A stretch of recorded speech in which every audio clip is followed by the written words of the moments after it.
Salam Kamir, kekaguman ilahi mengarah pada iman dan rahmat. Saudara-saudari yang terkasih, saya mempunyai lingkaran kepala atau lingkaran halo sebagai tanda orang kudus.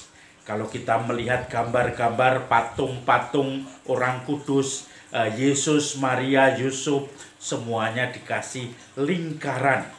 Tetapi kalau dari kelompok petani, topi lingkarannya, halonya adalah caping. Atau mungkin juga halonya adalah blang seperti ini ya, topi. Nah, saudara-saudari yang terkasih, tentu ini melambangkan orang kudus. Menjadi orang kudus zaman sekarang itu rupanya susah. Bagaimana harus mencari orang yang sungguh-sungguh menjadi teladan. Dulu ada orang yang mengatakan yang paling gampang menjadi orang kudus adalah kalau jadi martir. Coba kamu sekarang dibunuh dan kemudian kamu mati, maka dalam waktu singkat kamu menjadi martir dan kamu mempertahankan kebenaran, keadilan, keagamaan. Dan itu yang disebut martir. Orang sering mengatakan martir mudah untuk menjadi orang kudus. Tetapi ketika menghadapi, kita juga berpikir mau menyerahkan nyawanya. Untuk apa? Menyerahkan nyawanya yang hanya omong kosong saja, ya tidak ada artinya. Saya punya teman Romo Tarsisius Dewanto yang di Timor Leste, yang mendampingi umatnya, pengungsi-pengungsi ketika terjadi kerusuhan pada waktu jajak pendapat itu. Dan dia pun ditemukan sudah dikuburkan bersama umat yang lain. Dan itu menggambarkan dia menderita suka duka bersama umat. Dan itu pun tidak mudah. Jangan membayangkan, oh gampang, orang ini sering bercanda, maka sekarang sudah jadi kudus. Tidak semudah itu. Saudara-saudari yang terkasih, Injil hari ini bicara, dan hari ini karena kita bersama gereja merayakan pesta para kudus di surga, maka orang-orang kudus ini yang sering menjadi pelindung kita, yang sering kita mintai perantaraannya ketika kita berdoa kepada Tuhan. Entah itu novena Tiga Salam Maria, entah itu novena Antonius, novena Yudas Tadius, entah itu novena siapa saja, atau devosi kita kepada Santo Fransiskus Xaverius, Fransiskus Assisi, Santo Ignatius, dan banyak lagi. Dan itu semua kita rayakan hari ini, 1 November, Hari Orang Kudus di Surga. Saudara-saudari yang terkasih, Injil hari ini bicara tentang sabda bahagia. Berbahagialah kamu yang miskin di hadapan Allah, karena kamu akan mendapatkan kerajaan surga. Berbahagialah orang yang murah hati, berbahagialah orang yang suci hati, berbahagialah orang yang memiliki bumi, berbahagialah orang yang sekarang lapar dan haus akan kebenaran. Berbahagialah orang yang dianiaya karena aku dan karena kebenaran, karena kamu akan mendapat upahnya di surga.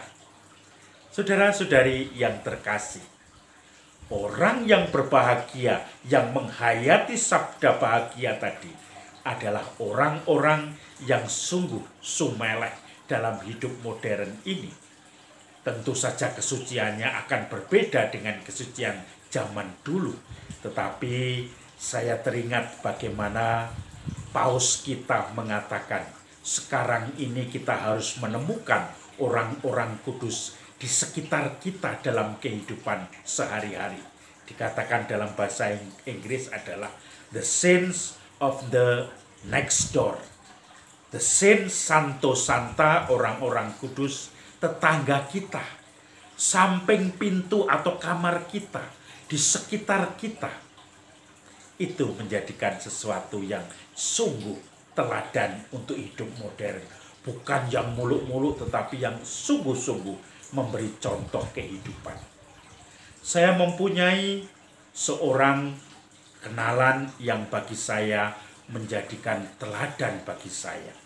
Dia seorang ibu yang harus menanggung anaknya, 3 anaknya, dan anak itu harus dihidupinya. Dia ditinggalkan oleh suaminya karena ketidakjujuran, kecurangan suaminya, sehingga dia akhirnya harus memelihara 3 anaknya sendiri. Kemudian dengan segala perjuangannya, dengan segala susah payahnya, kalau induk ayam itu ceker-ceker, yaitu mencari makan, yaitu dengan berceker-ceker untuk menemukan makan di sana di sini, harus berusaha keras, berjuang untuk mendapatkan itu. Kesetiaannya di dalam menghidupi anak-anaknya, semangatnya di dalam terus melanjutkan tidak hanya hidup tetapi juga pendidikan dan juga segala hal yang dibutuhkan oleh anak-anaknya menjadi perhatian bagi dia untuk yang utama dalam hidupnya. Apalagi di dalam kondisi seperti itu, dia mungkin juga masih bisa menikah lagi, tetapi tidak ada dalam pikiran dia, karena yang utama adalah menghadapi untuk anak-anaknya, supaya anaknya bisa selalu berjuang, mendapat pendidikan yang layak, dan juga akhirnya berjuang dengan segala syukurnya karena ternyata Tuhan menyertainya. Orang-orang dalam kesetiaan seperti ini menjadikan teladan, menjadikan orang-orang yang menunjukkan hidupnya yang sungguh pejuang, di mana dia sering disebut mungkin the son of our next door.